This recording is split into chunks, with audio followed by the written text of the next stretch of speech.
देखिए, आपने कभी सास, बहू और मंदिर के बारे में सुना है? मंदिर से भी ज्यादा दिलचस्प है इसके बनने की कहानी। और ऐसी ही कई अनजानी जगह और उनसे जुड़े किस्से लेकर आ गए हैं एक बार फिर नितिन सुखीजा, एक अकेला इस शहर में के साथ। झीलों की नगरी में नितिन करा रहे हैं दीदार शहर की ऐतिहासिक धरोहरों का। तो चले चले सीधे नितिन के पास।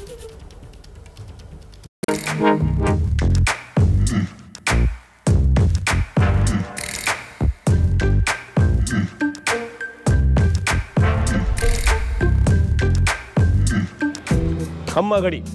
मैं हूं नितिन सुखीजा, एक अकेला इस शहर में। अब आप पूछेंगे किस शहर में, तो अंदाजा तो आपको लग ही गया होगा हमारा वाहन देखकर कि हम किस शहर में आ गए हैं। हम आ गए हैं लेक सिटी में। लेकिन इससे पहले कि आपको घुमाना शुरू करें, आपको कुछ बातों का ख्याल तो रखना पड़ेगा।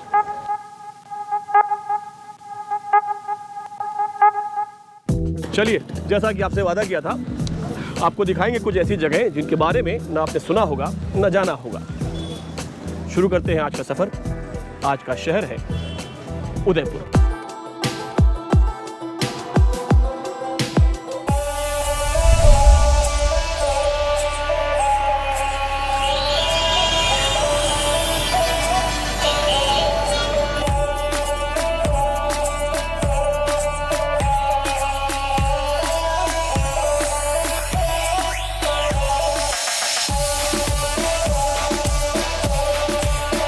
सोचो कि झीलों का शहर हो राजस्थान, भारत का रेगिस्तान, और उसमें एक शहर जहां एक नहीं, दो नहीं, 5 से भी ज्यादा झीलें हों।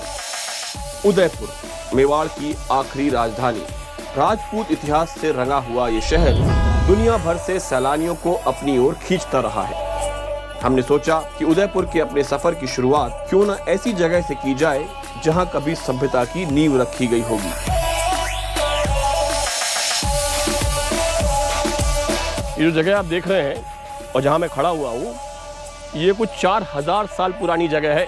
आपको क्या लगा था उदयपुर में सिर्फ पैलेस होते हैं, सिर्फ महल होते हैं? अहड़ सभ्यता के अवशेष हैं जो हड़प्पा और मोहनजोदड़ो के कंटेम्पररी थे।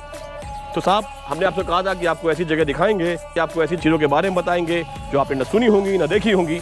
तो मेवाड़ के इतिहास की कहानी की शुरुआत हम करेंगे अहड़ सभ्यता के अवशेषों से, जो कि 4000 साल पुराने हैं। अहड़ सभ्यता की करीब 90 जगह मिली हैं खुदाई में। बनास और अहड़ नदी के पास बसा ये ग्रामीण समाज था।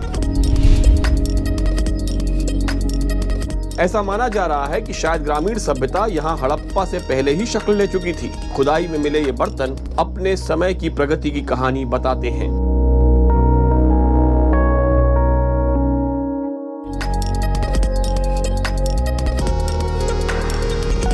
तो जो कहानी हमने 4000 साल पुरानी बात से शुरू की थी, उसके बाद हम आ जाते हैं सीधे 8वीं शताब्दी में, 8th सेंचुरी में। आपको कहां पे लेके आए हैं हम? आपको हम लेके आए हैं एक लिंगी टेम्पल कॉम्प्लेक्स में। यहाँ पर एक झील है, एक पुराना मंदिरों का कॉम्प्लेक्स है, बहुत सारे मंदिर हैं। कौन है एकलिंगी जी महाराज? एकलिंगी जी महाराज हैं मेवाड़ के असली राजा। जी हाँ, मेवाड़ में जितने भी महाराणा होते हैं वो असल में एकलिंगी जी महाराज के अधीन काम करते हैं। पीछे एकलिंगी जी महाराज का मंदिर है, जहां पे आप तो जा नहीं सकते हैं क्योंकि अंदर कैमरा ले जाना अलाउड नहीं है।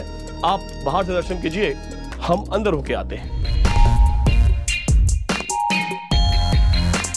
एकलिंग का यह भव्य मंदिर चारों ओर ऊंचे परकोटे से घिरा हुआ है।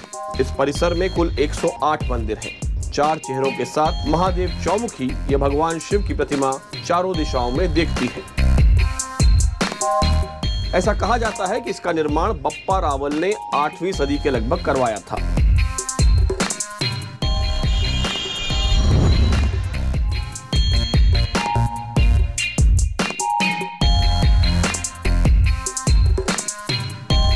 क्योंकि सास भी कभी बहू थी।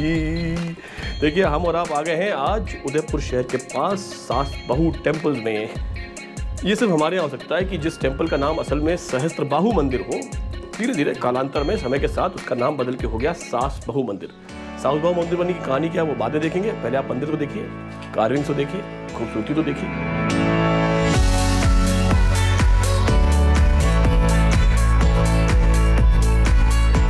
एकलिंग जी से पास ही है ये मंदिर।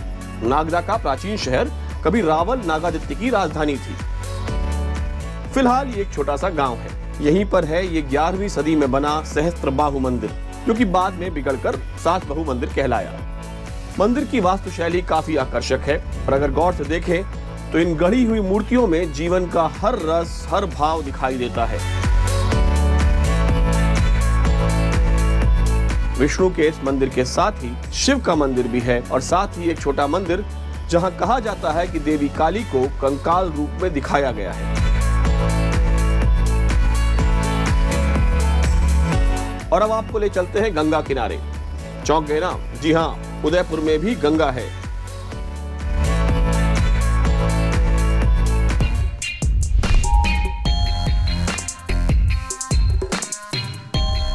गंधर्व सेन नाम के थे एक राजा, उनको मिला था एक श्राप। उन्होंने गंगा माँ से प्रार्थना की कि मुझे श्राप से मुक्ति चाहिए, तो जब मैं मरूं तो मेरी चिता की आग आप ही प्रकट होकर शांत कराएं। जब वो मरे उनकी चिता 3 दिन तक जलती रही, आखिर गंगा को आना पड़ा। कहते हैं गंगा इसी गंगा कुंड में आई थी।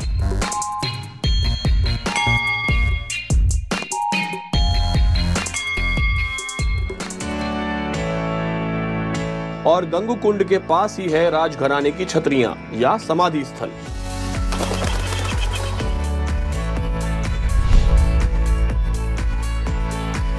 देखिए, बारिश में भीगते भिगाते हम आपको कहां लेके आए हैं? हम आपको लेके आए हैं अमर सिंह जी की हवेली के पास। अमर सिंह जी महाराणा प्रताप के पुत्र थे। उनको मुगलों से संधि करनी पड़ी थी, इस वजह से वो बहुत बुरा लगा। पश्चाताप करने के लिए उन्होंने अपना महल छोड़ दिया और आके इस हवेली में रहने लगे। यहीं उनकी मृत्यु हुई। तब ये पहली छतरी बनी इस जगह पर, ये उनकी समाधि स्थल है। इस सेनेटाप के बाद इस जगह पर 372 छतरियां बन चुकी हैं रॉयल फैमिलीज की। ये एक राजपूत आर्किटेक्चर का भी एक बहुत बड़ा, स्थापत्य का बहुत बड़ा उदाहरण है इस शहर में, जो लोग नहीं देख पाते हैं।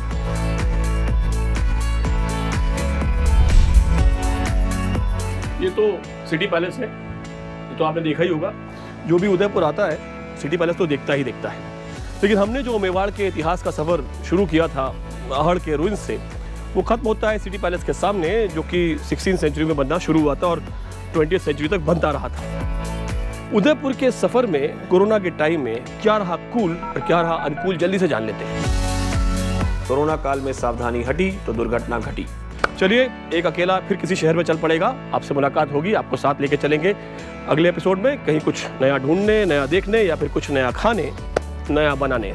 तब तक झील का नजारा लिया जाए।